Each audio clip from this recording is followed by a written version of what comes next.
വിരലുകൾ കോർക്കാൻ മൃദുമൊഴി കേൾക്കാനായി ഉടലുണരുന്നു, ഉയിരുണരുന്നു.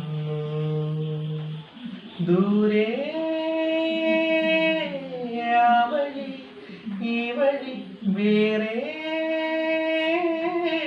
വേറെയായി പോകുകയോ, മേലെ മാറിവിൽ ചില്ലയിൽ കൂടാൻ പോന്നൊരാ പക്ഷികൾ ഓർക്കുവാൻ ഓർമ്മതൻ പീലികൾ തന്നിടാം കാതിലായി മെല്ലയാ. തേൻമൊഴിയൊന്നിനി ഒഴുകാനുള്ളിലെ തേന്നതി, വിടരാനുള്ളിലെ വെൺമതി. ഒഴുകാനുള്ളിലെ തേന്നതി, വിടരാനുള്ളിലെ വെൺമതി. ആ